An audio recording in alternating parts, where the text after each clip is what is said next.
precisamos ser fortes até que Ele venha.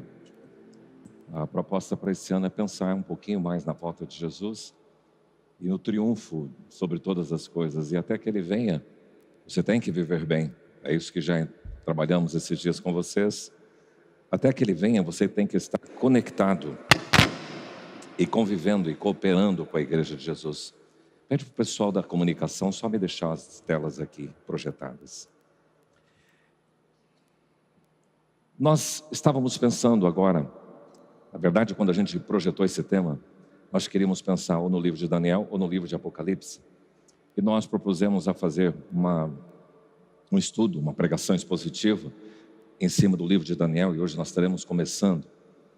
E fazendo algumas leituras sobre esse livro, são 12 capítulos apenas, no último versículo nós encontramos a seguinte afirmação: e você, Daniel, continue firme até o fim.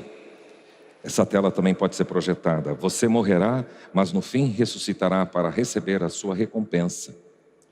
E a abordagem desse versículo é: continue firme até o fim. Continue firme até o fim. Nesses 12 capítulos de Daniel, e você pode ler, isso aí, em 20 minutos você consegue fazer essa leitura, 30 minutos no máximo. Você vai perceber que há uma história de Daniel e seus 3 amigos, Ananias, Misael e Azarias, que são deportados de Jerusalém. Eles faziam parte da família real e eles também eram nobres. Eles são levados para a Babilônia cativos junto com outras pessoas, e os utensílios do templo também são levados. E a gente percebe nesse livro que Deus não está de braços cruzados olhando a história, vendo acontecer, como se tudo acontecesse sem a intervenção dele. Você vai perceber que há uma ação soberana de Deus na história, em todo o tempo. E Daniel e seus amigos conseguem viver na Babilônia de uma forma bonita, de uma forma a testemunhar a fé que eles tinham. E há visões, há interpretações de sonhos, e tudo no que iria acontecer no panorama histórico. E é isso que o livro Daniel trata. Então eu gostaria de começar recapitulando de forma bem objetiva, apresentando um pouco da cronologia bíblica. Vocês conseguem ter uma visão de Gênesis até a monarquia? O que a gente teria? Você vê aqui comigo que teríamos a criação do mundo, queda do homem, dilúvio, torre de Babel, chamado de Abraão, o nascimento de Isaac, quando Abraão tinha 100 anos, depois nascimento de Jacó, José se torna governador do Egito, ele é um dos 12 filhos de Jacó, e os israelitas são escravizados no Egito. Depois ao êxodo, quando Deus levanta, suscita um libertador através de Moisés, e Moisés não entra na terra prometida, quem entra é o seu braço direito, que se torna o líder, que é Josué. Eles conquistam a terra prometida. Depois nós temos um período que a gente chama de juízes, e depois o primeiro rei em Israel, que é Saul. Essa é uma síntese histórica, se você quiser ler de Gênesis até os livros de Juízes, você vai encontrar isso. Mas na sequência nós temos da monarquia até o exílio, ou até o cativeiro da Babilônia. Você vai perceber que a monarquia é instituída. Saul, primeiro rei, Davi, seu sucessor, Salomão, sucessor de Davi, e Roboão sucede Salomão. Mas no reino de Roboão, a monarquia é dividida, então fica um grupo no norte, outro grupo no sul. No sul, chamado Judá, e no norte Israel. No sul, capital Jerusalém, no norte, capital Samaria. No sul, 2 tribos, Judá e Benjamim. No norte, 10 tribos, as demais. E por um tempo, assim continua a história, até que há uma invasão, porque o reino do norte foi mais perverso do que o reino do sul. Há uma invasão pela Síria, e eles levam cativos e saem, tiram todas aquelas pessoas. Então nós encontramos o reino do norte destruído pela Síria. Passa-se algum tempo, então a Babilônia invade agora o sul e leva. E é justamente esse momento que o Daniel está sendo tratado. Isso começou no ano 605 antes de Cristo, a primeira deportação para a Babilônia. Houve algumas deportações, não foi levado todo mundo junto. Teve uma primeira conquista, levou um grupo, depois outro, e 3 deportações a gente encontra na história. E nós estamos exatamente nesse momento aí histórico que é importante você saber. Mas o que foi o cativeiro babilônico? O cativeiro babilônico Nabucodonosor era um príncipe ainda e ele foi e conquistou Jerusalém. E o seu pai, nome estranho do seu pai, Nabopolassar, ele morreu naquele ano, então ele assumiu como rei na Babilônia. E o Império Babilônico foi muito hostil, muito agressivo, muito duro. E quando eles levam os judeus, ele pede para selecionar algumas pessoas que fossem da linhagem real, homens de alta capacidade. Então, eles levam esses amigos de Daniel junto com ele, e eles têm um tratamento diferenciado. Havia um deus muito importante na Babilônia que chamava Marduk, mas tem uma outra chamada Ishtar, Aku. Tinham vários deuses, eles eram politeístas. O povo judeu é monoteísta, os cristãos são monoteístas, os babilônios não, são são vários deuses. E o cativeiro, na verdade, foi tipo de um juízo de Deus. Sabe quando você faz muita arte, crianças, e o papai e a mamãe colocam vocês de castigo? É mais ou menos um pouco isso que aconteceu. O povo de Deus fez muita arte, foi muito rebelde, muito contumaz no seu comportamento, e eles foram levados para lá como um castigo e um juízo divino. E eles iriam ficar lá. Já havia sido advertido, pessoal, se vocês fizerem assim, se vocês continuarem assim, vocês vão ser sacados e levados para o castigo. E eles não mudaram, então eles foram levados para o exílio. O exílio, então, é um juízo de Deus sobre o seu povo. E lá no exílio, Deus tratou muito profundamente Israel. Eles tinham uma idolatria pelo templo, o templo foi destruído. Eles tiveram que desenvolver a sua fé num lugar distante, e lá que surgiram as sinagogas, que não eram mais lugares fixos. Então, o livro do profeta Daniel, esse livro com 12 capítulos, traz esses temas específicos. Eu queria convidar vocês para abrir no Daniel 1, que eu até dei uma tarefa na semana passada, não sei se você ajudou, mas se não, vamos ler aqui rapidamente e nós vamos trabalhar esse texto. Daniel 1, primeiro versículo, está lá depois de Ezequiel.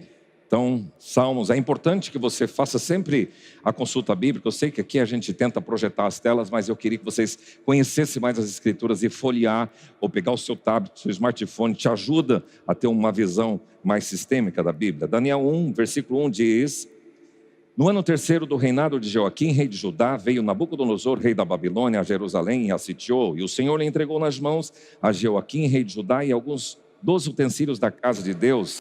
A estes levou-os para a terra de Sinar, para a casa do seu Deus, e os pôs na casa do tesouro do seu Deus. E disse o rei a Aspenaz, chefe dos seus eunucos, que trouxesse alguns dos filhos de Israel, tanto da linhagem real como dos nobres, jovens sem nenhum defeito, de boa aparência, instruídos com toda a sabedoria, doutos em ciência, versados no conhecimento, e que fossem competentes para assistirem no palácio do rei, eles ensinassem a cultura e a língua dos caldeus.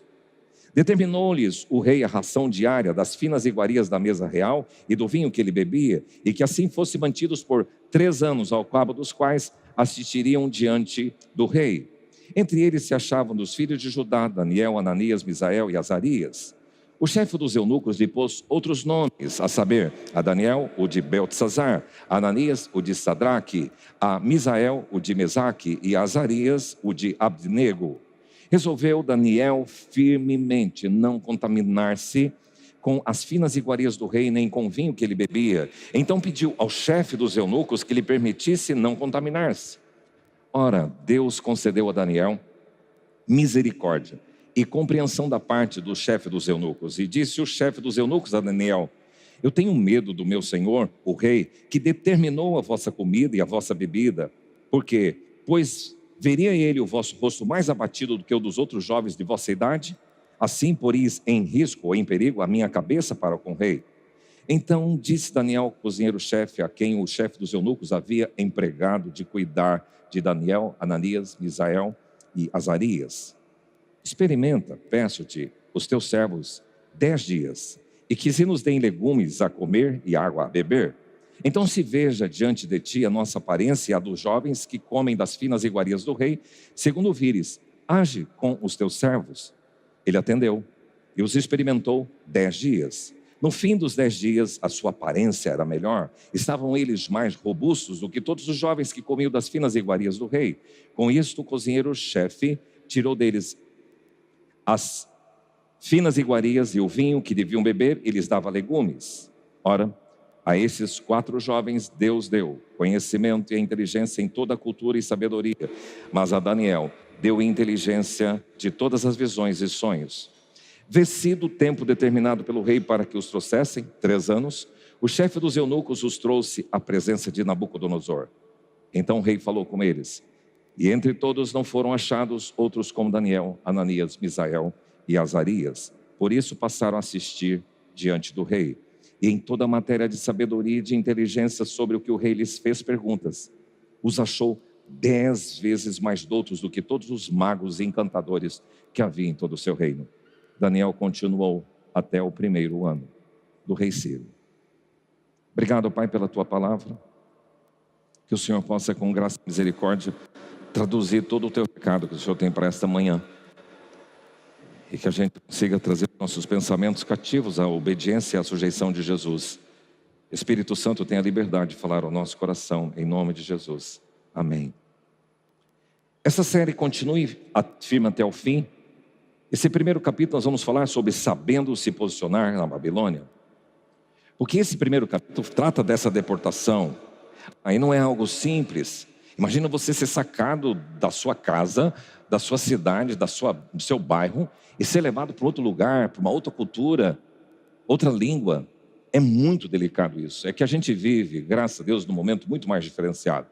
Mas esses dias atrás eu vi que os ucranianos e alguns que viviam na Rússia estavam saindo, os moradores de Gaza e aquele pessoal que está ali no limite de Gaza e Israel, eles sabem um pouquinho o que é isso, você ser sacado. Foi tão triste quando alguns ucranianos foram transportados para outro lugar, tiveram que deixar tudo, e é mais ou menos essa sensação que os judeus estavam sentindo e passando. A estimativa é que Daniel tinha entre 14 e 17 anos, juntamente com seus amigos Ananias, Misael e Azarias. Agora, a vivência em outra cultura não é fácil. Já a barreira da língua, ela é complicada. Quem já esteve num outro país sabe do que eu estou dizendo. Minha primeira experiência uma vez foi viajando com o reverendo Gordon, o Paul e o Peter, quando eles trouxeram os americanos e foram até Foz do Iguaçu. Eles iam embarcar lá no Paraguai para voltar para os Estados Unidos. E eu fui no ônibus com eles. Que ruim. Eles falavam, a gente não entendia nada. Eles riam, a gente não entendia nada. Por causa que a língua é uma barreira. A cultura é outra barreira, a comida é outra barreira. São tantas coisas que eles experimentaram. E ele, sendo levado na adolescência, viveu toda a sua vida na Babilônia. Estima-se que Daniel morreu com 80 e 85 anos. Ele, depois dos 14 ou 17 anos que ele foi levado para a Babilônia, nunca mais voltou para a sua terra. Qual é a sensação de alguém patriota, de alguém que viveu num ambiente assim? No mapa você pode perceber aqui uma coisa muito bonita, é que eles moram aqui, Jerusalém está aqui, eles fizeram essa rota até a Babilônia. Lembra da Síria que invadiu o reino do norte? A Babilônia invadiu o reino do sul. E nós temos aqui impérios importantes, o Império Assírio, o Império Babilônico e o Império Persa, que na história, se você for fazer a leitura da história, você vai perceber que esses 3 grandes impérios, e depois vem o Império Grego, e depois vem o Império Romano. É muito importante você ter essa noção histórica. A Bíblia, então, ela está situada dentro de contexto histórico. Pois bem, a Babilônia que eles enfrentaram é a Babilônia histórica, um grande império do Oriente. Mas no Novo Testamento nós percebemos, especialmente em Apocalipse, que a Babilônia tem um outro significado. Apocalipse 17, 18 fala da grande prostituta. A Babilônia representa a imoralidade, representa o luxo e persegue os santos e confia no poder humano. Essa é a Babilônia, o significado da Babilônia.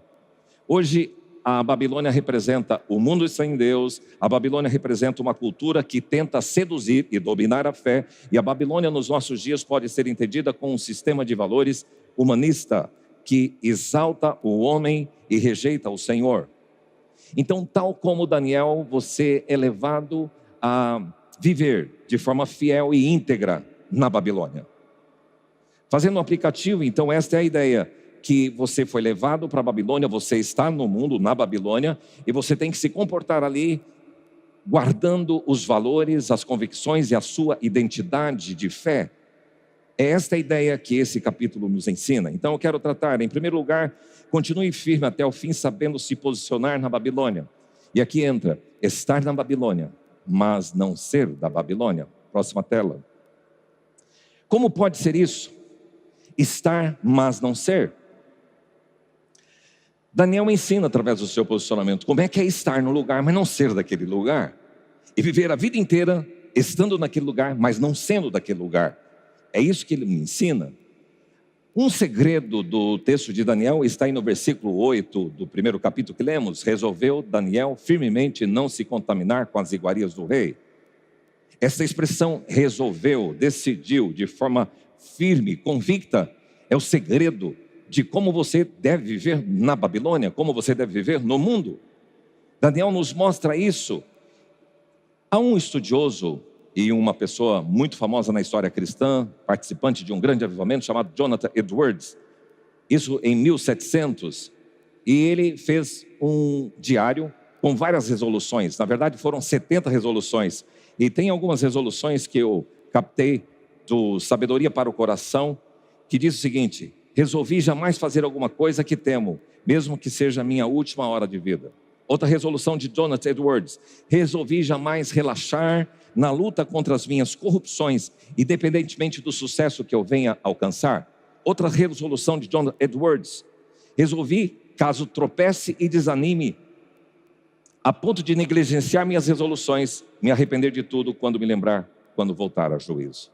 Resolveu Daniel firmemente, uma resolução espiritual, um posicionamento de manter firme na fé e de não se contaminar, de não se misturar.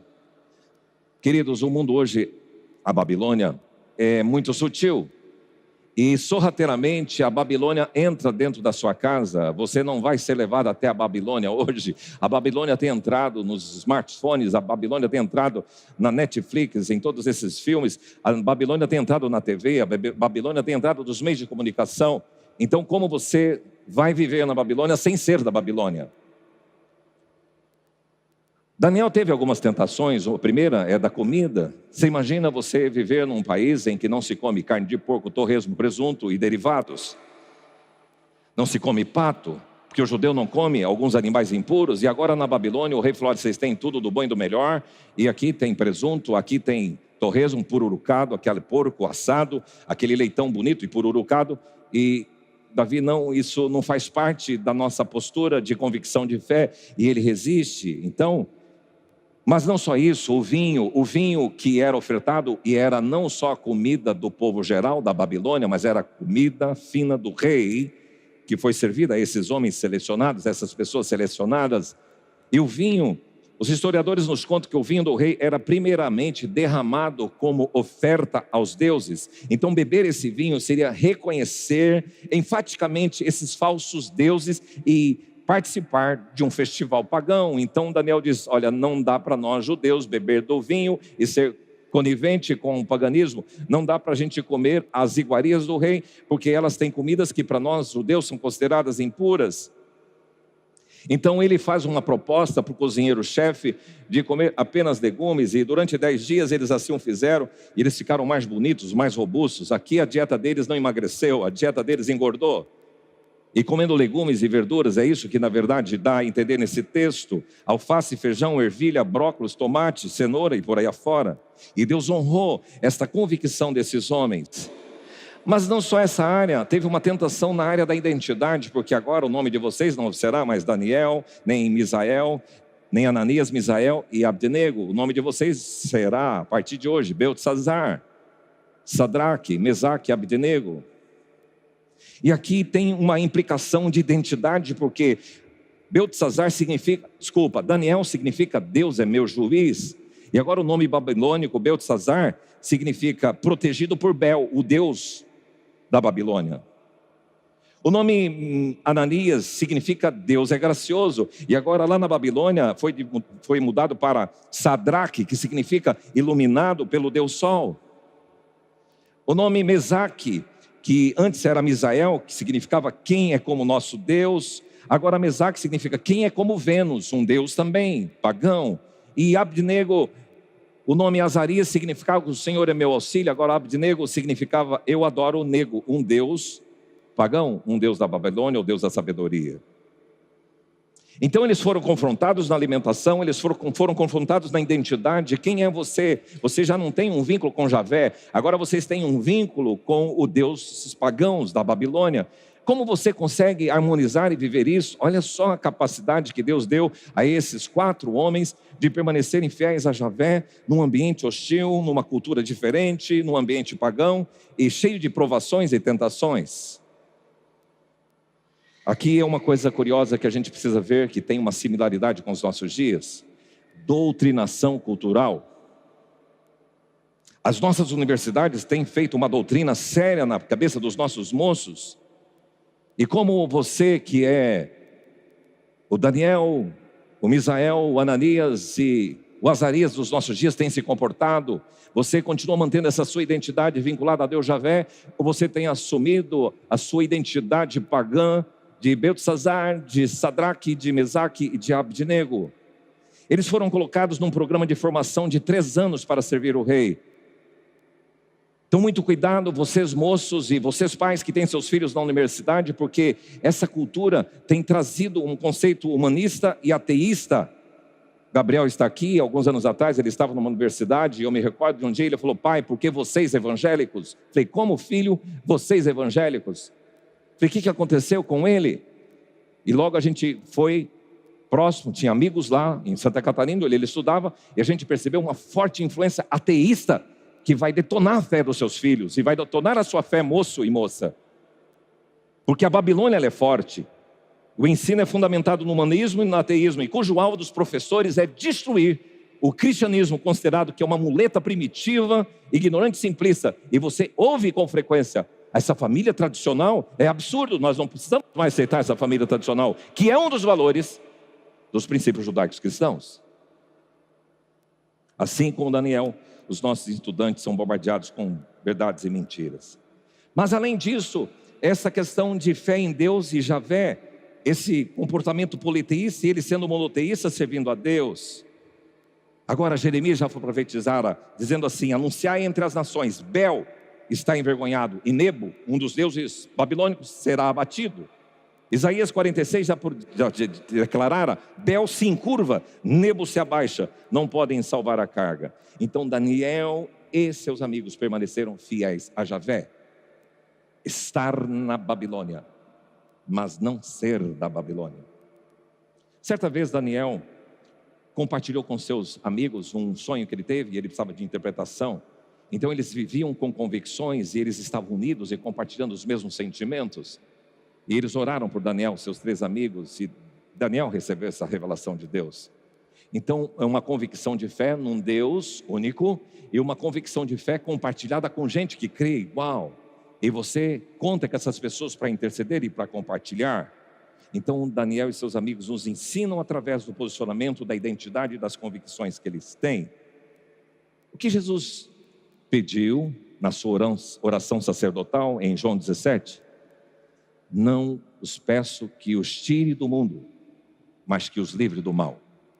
A oração de Jesus por você e por mim é que você não vai ser sacado da Babilônia, mas que você seja preservado com a sua fé genuína dentro da Babilônia. Estar na Babilônia, mas não ser da Babilônia.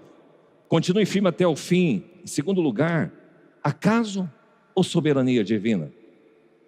Sabe que tem muita gente que fala assim: não, isso aconteceu por acaso. Meu irmão, nós não estamos num mundo desgovernado, nós temos um Deus que está vivo e ativo, e Ele cuida de todas as coisas. Se você percebeu, no versículo 2, o texto começa assim: o Senhor lhe entregou nas mãos a Jeoaquim. O Senhor entregou a Nabucodonosor, o rei Joaquim. Então não foi um evento, um acidente, um percalço histórico na história de Israel ou de Judá. Foi uma permissão de Deus, foi uma direção soberana de Deus. Esta palavra acaso é muito importante você pensar comigo, porque acaso é a ideia de que algo aconteceu por sorte, de forma acidental, de coincidência ou sem um plano específico. É o oposto de intencionalidade, de propósito, de direção. Há uma teoria chamada teoria do relógio, não sei se você conhece essa teoria. É um movimento filosófico e um movimento religioso que defende que o mundo é como um relógio, que foi dado corda. Os relógios de hoje não têm corda. Nós vamos ter que entender essa teoria nos mais antigos aí. Antigamente a gente dava corda no relógio. Então, esse conceito filosófico e religioso é de que foi dado corda no mundo e até o momento em que ele vai funcionar e a corda vai parar e vai acabar todas as coisas. Há uma teoria assim. Essa visão é uma visão deísta, que crê um Deus que cria, mas que não se envolve em mais nada do mundo. Mas não é esse Deus bíblico. Os principais pensadores, Voltaire é desse pensador da teoria do relógio, Isaac Newton também.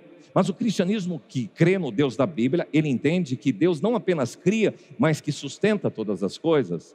Nós, cristãos, cremos que Deus intervém na história. O êxodo foi intervenção de Deus. A encarnação de Cristo é uma intervenção. A ressurreição de Jesus é uma intervenção. E ele se revela e se relaciona com o ser humano. Esse é o Deus que cremos. Não um Deus apático, distante e que o mundo está entregue ao acaso. A soberania divina. A vitória dos babilônios sobre os israelitas tinha sido profetizada há muitos anos por dois profetas contundentes, Jeremias e Isaías. Então Yahvé decide disciplinar o seu povo. Então ele leva esse povo para o exílio. Achei um comentário de um teólogo que diz o seguinte: Deus preferia que o seu povo vivesse como prisioneiros numa terra pagã do que como pagãos na terra santa. De novo, Deus preferia que o seu povo vivesse como prisioneiros numa terra pagã do que pagãos na terra santa. Por isso que a Babilônia foi necessária para o povo. Deus nosso é soberano na história. Nós cantávamos há muitos anos atrás uma música: Tu és soberano sobre a terra, sobre os céus, Tu és Senhor absoluto. Isso é uma verdade incontestável. Daniel 2:21 tem a seguinte declaração nesse versículo: é Ele quem muda o tempo e as estações. Olha só: remove reis, estabelece reis. Ele dá sabedoria aos sábios e entendimento aos inteligentes. Deus permitiu o governo que estamos tendo, Deus permitiu o Supremo Tribunal Federal, e a gente tem que orar para que Deus possa trazer justiça ao nosso país. Mas o que é que Deus quer ensinar? Porque não adianta você estar lá na Babilônia dizendo: mas o que é isso, esse povo opressor? E é como você tem que viver na Babilônia, que é o próximo passo, que nós vamos discutir e falar com vocês. Tem vários textos na Bíblia que falam que Deus é soberano. Por exemplo, olha esse aqui: o nosso Deus está nos céus e faz tudo o que lhe agrada. Soberano. Como ribeiros de águas, assim é o coração do rei na mão do Senhor, ele o inclina para onde quer. Deus é soberano sobre os homens. E assim tem vários textos sobre isso. Jeremias advertiu, Isaías advertiu, Ezequiel no exílio advertiu, o povo desobedeceu, então Deus de forma soberana envia esse povo para o exílio. Sabendo se posicionar na Babilônia, estar na Babilônia, mas não ser da Babilônia. Acaso ou soberania divina? Terceiro lugar, floresça onde você está plantado. Diga para a pessoa que está ao seu lado: floresça onde você está plantado. Qual seria a sua reação se você fosse sacado daqui e levado lá para Conchinchina para viver um lugar diferente, com um povo que você não conhece, uma outra cultura? Por que Deus me tirou daquele lugar? Por que isso está acontecendo com a minha vida? Qual seria a sua reação? Como você reagiria a um rompimento histórico? Daniel me ensina muito sobre isso, porque ele não se conforma com a Babilônia. Ele vive na Babilônia, mas de uma forma sábia e inteligente. Porque um dos profetas já disseram: quando vocês forem levados para a Babilônia, e será inexorável, vocês vão ter que ir, quer queira ou quer não. Alguns reis objetaram. Mas os que entenderam isso como recado de Deus foram para a Babilônia e lá compraram, lá construíram, lá plantaram lavoura e tentaram viver na Babilônia sem ser da Babilônia. É esta a ideia que Daniel nos comunica pela sua vida e postura. No verso 3 nós lemos que eles foram levados, gente real e nobres. Eu estava vendo uma outra tradução, ela diz o seguinte: o rei ordenou a Aspenaz, chefe de pessoal do palácio, que escolhesse alguns israelitas da família real e da nobreza. E olha essa tradução: jovens que fossem saudáveis, de boa aparência, inteligentes, de boa formação, de potencial para cargo de liderança no governo, gente de elite. Esses 4, a Daniel, Ananias, Misael e Azarias, não eram meia boca. Eu fico pensando, quando Deus olha para a história, como Ele nos vê, que tipo de gente que você é. Você é gente comum, gente ordinária, ou você é extraordinária, você está além, você é acima da média. É isso que Ele percebe nesses 4 homens. E não só foi Deus quem viu isto, mas Aspenaz recrutou esses carinhas, treinou os 3 anos no ambiente cultural, formação acadêmica intensiva para o plenário do rei. E Daniel tinha mais inteligência, Ananias, Misael e Azarias, superior aos da Babilônia.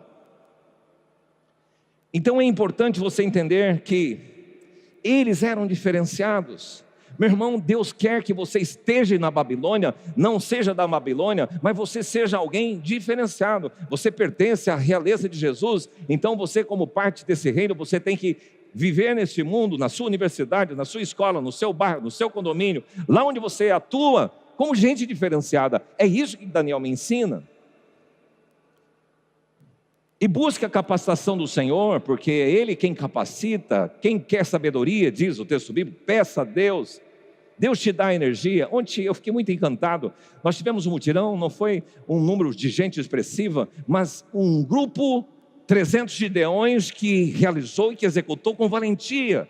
E a minha equipe, eu estava tão entusiasmado com ela, que dava para a gente sequenciar até a tarde fazendo o serviço que nós estávamos. Tamanha era o engajamento. É um pouco desse estilo de comportamento na vida, que as pessoas são destacadas. É gente de elite, é gente que tem uma visão maior. E o rei Nabucodonosor entrevistou todos eles, eram 10 vezes mais inteligentes. Isso vai ser percebido aí fora, o que Deus tem trazido para você. O recado é: não viva curtindo o passado e lamentando o presente. Eles estavam lá no jardim suspenso da Babilônia. Olha essa imagem do jardim suspenso, é uma das 7 maravilhas do mundo, o jardim suspenso da Babilônia. Lugar lindíssimo. Você imagina ser sacado de Jerusalém e agora está na Babilônia? Eles podiam ficar obcecados, passaram na porta onde tem Deus, Ishtar, Marduk e vários deuses. Eles estavam ali naquele lugar. Mas eles não ficaram ali. Ai, por que nós estamos aqui? Lambendo ferida histórica. Eles tinham muitas coisas para lamentar, para murmurar, para reclamar, para choramingar, para ficar deprimido, para ficar chateado, revoltado, desanimado, desesperançado. Mas não, eles creram no que Deus havia dito através do profeta Jeremias, de que edifiquem casas, plantem pomares, comam do seu fruto, tome esposa, gere filhos e filhas, e tenham descendência nesse lugar. Procurem a paz da cidade, já que estão em Babilônia, procurem a paz, para que vocês vivam bem aí neste lugar. Na verdade, a linguagem que Daniel me comunica é: siga em frente, toca o barco, olhe para o futuro. Ah, eu perdi isso, eu perdi aquilo, cadê minha família, cadê? Pare, olhe, plante, vá para frente. Muitos param diante das adversidades. Muitos de nós paramos diante das lutas, perde a esperança, perde a fé, por pouca coisa. Você nem foi levado da sua cidade, você nem foi bloqueado em lugar nenhum. O destaque, meu irmão, o destaque que Deus quer de você independe do lugar, independe se você está em Jerusalém ou na Babilônia, independe da posição e da circunstância. O destaque está vinculado com a sua identidade de fé e com suas convicções e com seu posicionamento em Deus, onde você for colocado. E por último, o fator denominado tempo. E aqui eu quero olhar 2 coisas. O texto começa dando um sinal histórico. Diz assim, no versículo 1: no ano 3º do reinado de Joaquim. É um sinal histórico. E você vai olhar na Bíblia que tem vários assim: no ano 600 da vida de Noé, no ano da morte do rei Uzias, nos dias de Herodes, rei da Judéia. Isso no tempo traz uma conotação histórica. São aquelas datas que marcam momentos históricos e eventos na sua vida. 10 de maio de 76, dia do falecimento do meu pai. 2 de fevereiro de 87, tomei posse aqui em Dourados, no Banco do Brasil. 21 de fevereiro de 87, caso com a Neia. 20 de fevereiro de 90, nasce o Gabriel. E você vai ter um conteúdo histórico sobre a sua vida. E no sentido mais amplo, em 10 de novembro de 91 foi lançada a pedra fundamental do templo da Rua dos Missionários. 2 de novembro de 92 fui ordenado ao Sagrado Ministério. Fevereiro de 2004 mudamos para o Espaço Esperança na Weimar Torres. 2010 compramos esse terreno aqui do Espaço Esperança. 30 de abril de 2020 foi lançada a pedra fundamental da construção do Espaço Esperança. São momentos históricos e você precisa ter bem definido as datas da sua vida que representaram alguns acontecimentos importantes. Mas tem outro lado do tempo, e eu queria deixar destacado aqui, que é muito importante. O tempo como indicativo de um período, de um prazo e de um espaço de tempo. E aqui nesse texto, 3 anos, 10 dias, 3 anos são importantes. 10 dias de dieta, 3 anos de formação, 70 anos de cativeiro.